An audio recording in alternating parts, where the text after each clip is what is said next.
एक और अवसर है तुम्हारे पास। पात्र में प्रवेश करो और निंद्रा दो उन्हें। प्रयास भी करे तो संभव है, क्योंकि उन पे राम का नाम लिखा है। राम!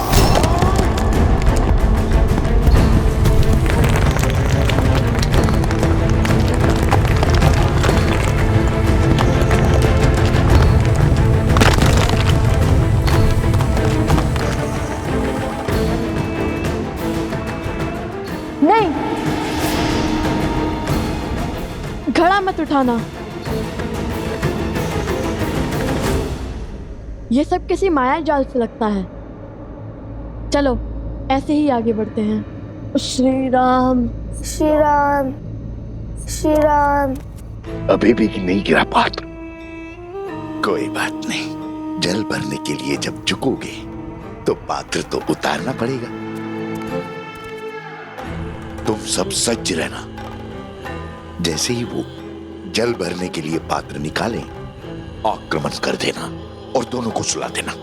समझे? जाओ।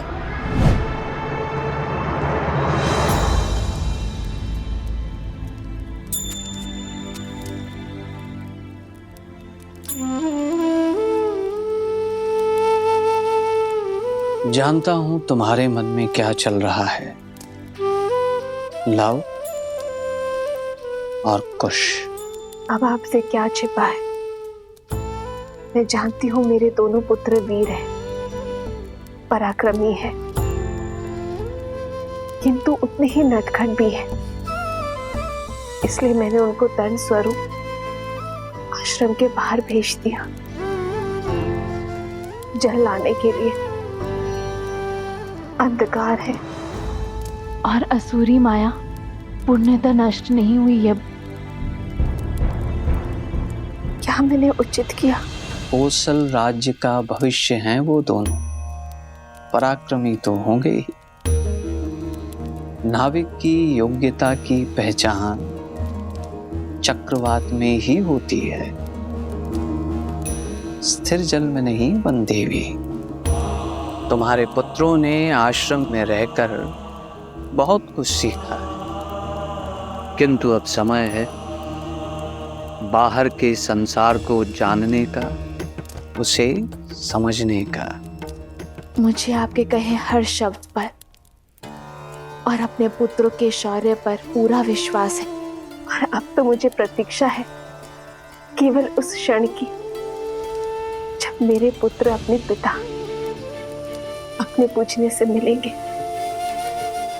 प्रभु श्री राम से मिलेंगे। तथास्तु। और लव कुश की चिंता छोड़ दो बंदेवी।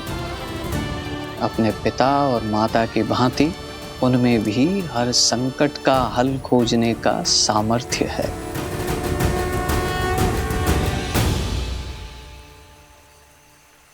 अरे अरे अरे, ध्यान से मटका गिर जाएगा। अब क्या करें भैया? बिना घड़े निकाले जल कैसे भरेंगे?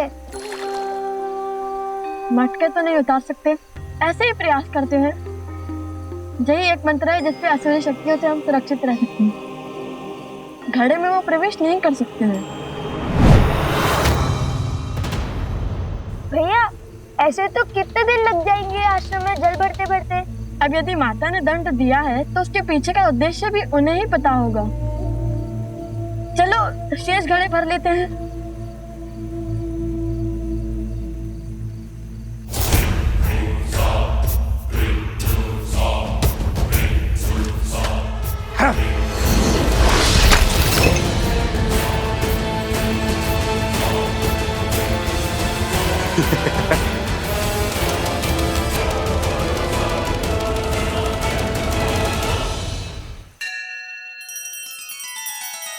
श्री रामचंद्र कृपालु भज मन हरण भव भय दारुणम। नव कंज लोचन कंज मुख कर कंज पद कंजारुणम। सिया राम, सिया राम, सिया राम, सिया राम, सिया राम, सिया राम।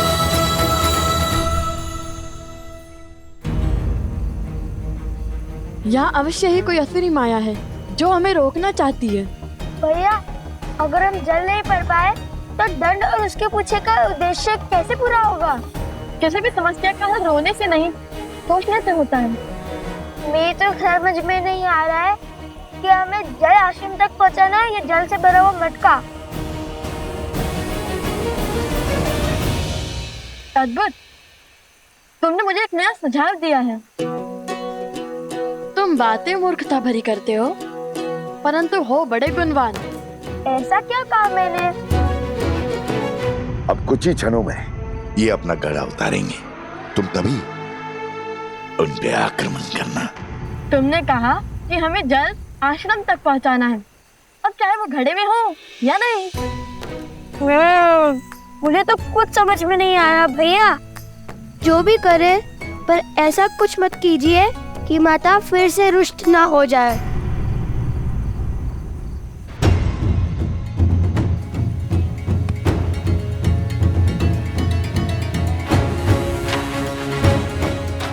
तुम चिंतित न हो, तुमने जो सुझाव दिया है उससे माता प्रसन्न नहीं होंगी, दुखी नहीं। तो बोलो जय श्री राम, जय श्री राम, जय श्री राम, जय श्री राम, जय श्री राम, जय श्री राम।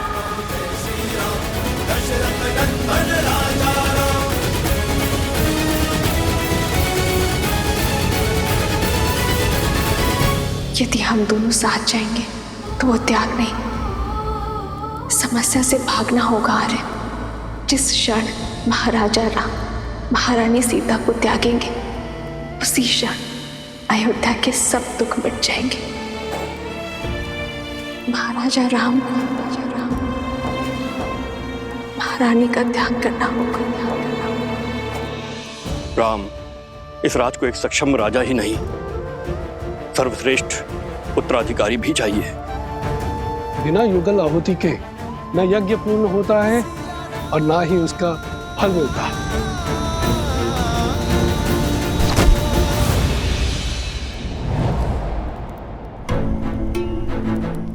हनुमान,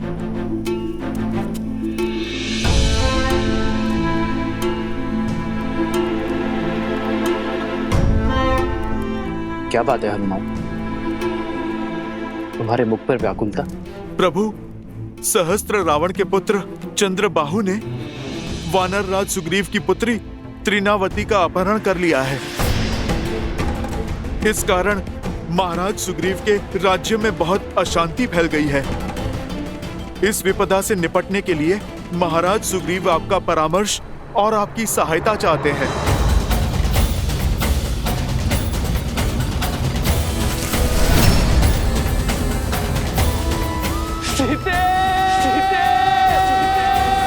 रावण का वध तो हो गया है हनुमान, किंतु उसकी विचारधारा का नाश होना अभी शेष है। दृष्टता और अधर्म हर रूप में धर्म के लिए चुनौती है, किंतु स्त्री को देवी की भांति पूजा करने वाले इस समाज में स्त्री को वस्तु की भांति उठा लेने वालों की धारणा का नाश होना चाहिए।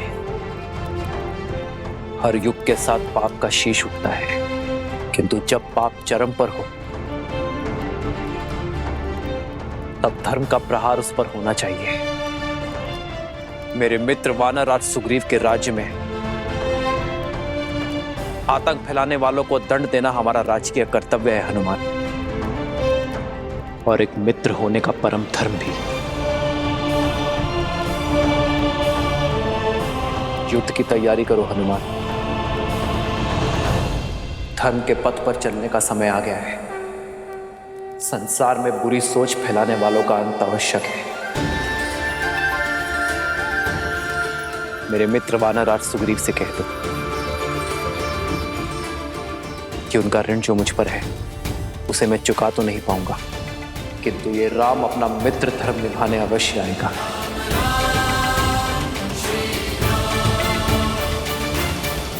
वंदेरी, वंदेरी, वंदेरी। क्या हुआ कुमुदनी? पूछे मत, आइए देखिए क्या किया है आपके लवकुश ने। अब क्या कर दिया लवकुश ने? देखिए।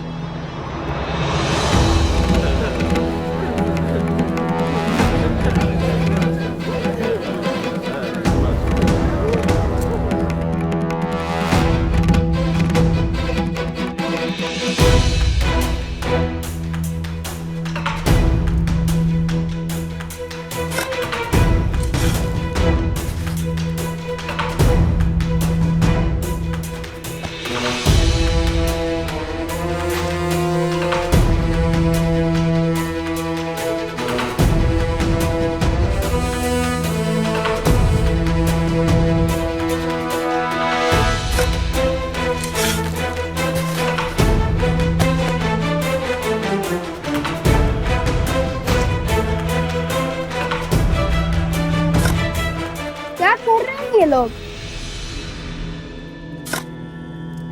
लव, कुश, ये जल भरने के स्थान पर क्या कर रहे हो तुम दोनों? यहाँ और ये सर पर मटके? सब बताते हैं माता, सब बताते हैं। बस कुछ क्षण रुक जाइए।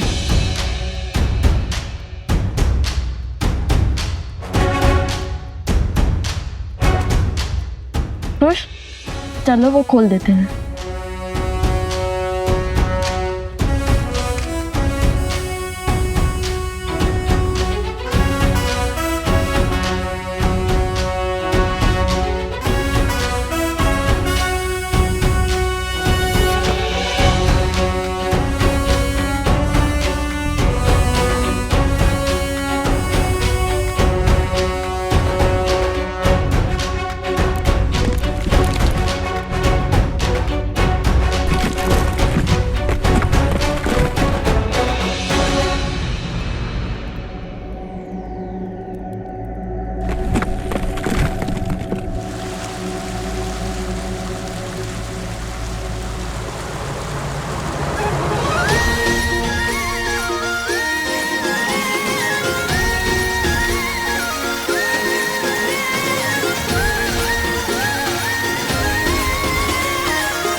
क्षण भर पहले जल की एक बूंद नहीं थी और अब देखो पूरी की पूरी नहर बन गई है।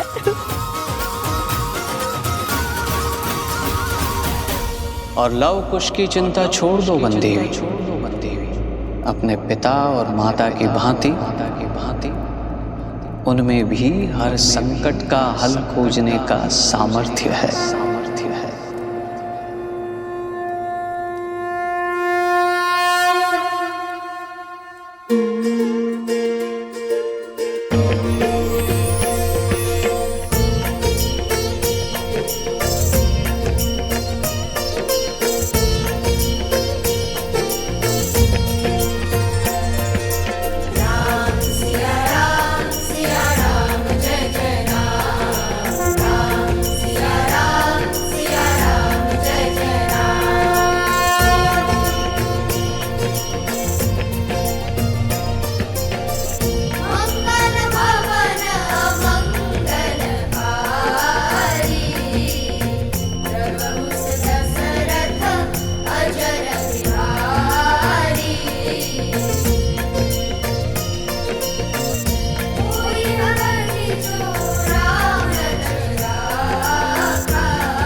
माता, पता है भैया ने क्या सोचा कि नदी के पास जाने से अच्छा नदी को यहाँ भी बुला दिया जाए। अब इस आश्रम में किसी को भी जल की समस्या नहीं होगी, चाहे कोई बालक कितने भी मटके की ना फोड़ दे।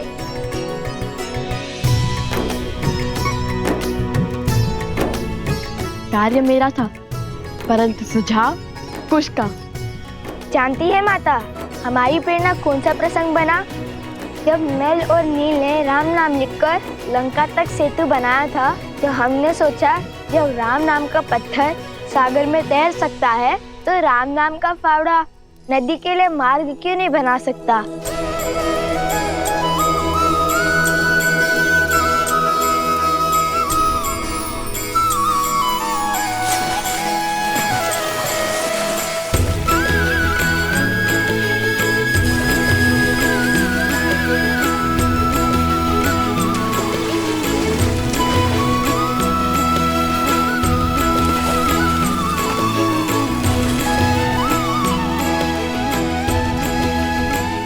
ईश्वर ने लव कुश के भविष्य में क्या रचा है वो तो मैं नहीं जानता, किंतु इतना अवश्य जानता कि ये दोनों अपने भविष्य को आलिंगन करने के लिए पूर्ण रूप से सजे।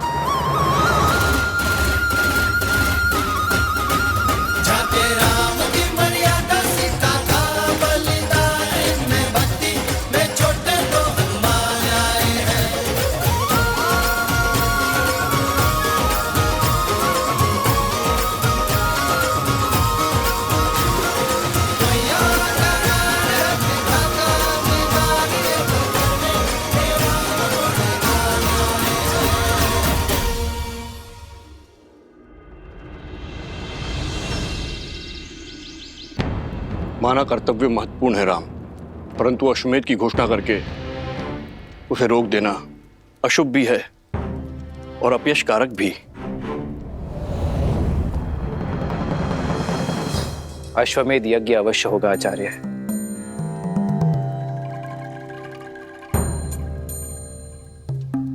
अभी मैं युद्ध में जा रहा हूं आचार्य, किंतु मेरे युद्ध से लौटते ही ये यज्ञ आरंभ होगा।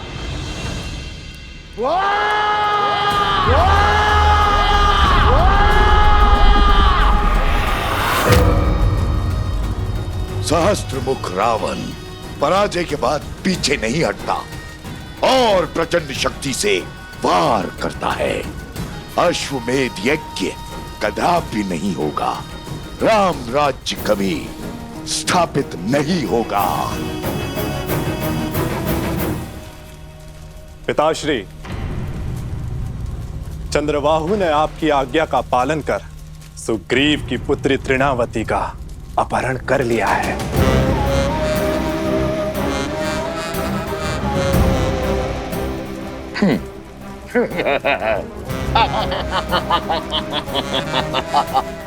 कैसे कैसे बचोगे राम मेरे इस प्रहार से? अब राम को सुग्रीव की सहायता के लिए जाना होगा और अयोध्या अश्वमेध यज्ञ से वंचित रह जाएगी। और राम के जाते ही हम अपनी शक्ति से उसकी प्रजा में पुनः धर्म की स्थापना कर देंगे।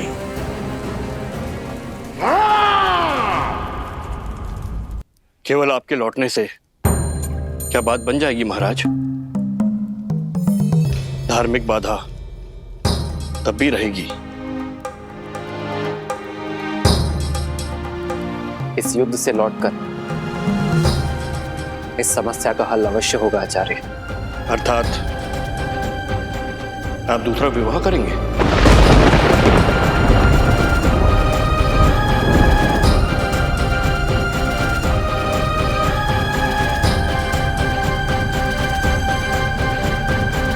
रघुकुल रीत सदा चली आई, प्राण जाए पर वचन न जाए। एक बार वचन देने पर उस विषय में आपका शिष्य दोबारा कैसे सोच सकता है? मैंने सीता को एक पत्नी व्रत का वचन दिया है, परंतु मेरे विवाह के बिना भी अश्वमेध यज्ञ अवश्य होगा।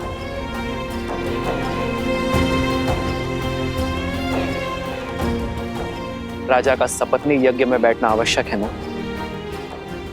मैं युद्ध से लौटते ही भरत को अयोध्या का महाराज घोषित कर दूंगा।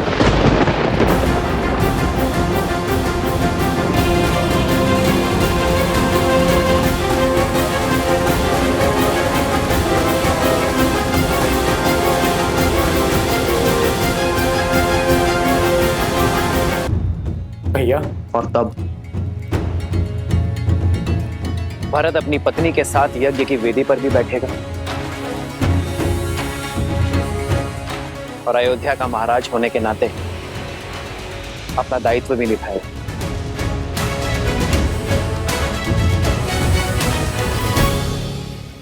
ये क्या कह रहे हैं आप भैया?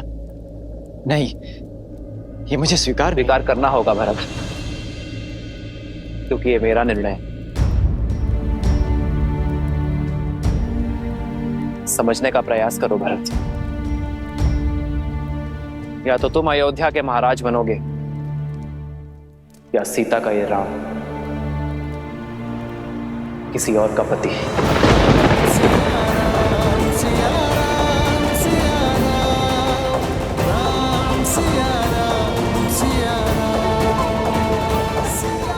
और मेरा चयन तुम जानते हो भरत। मैंने एक पत्नी व्रत धारण किया है।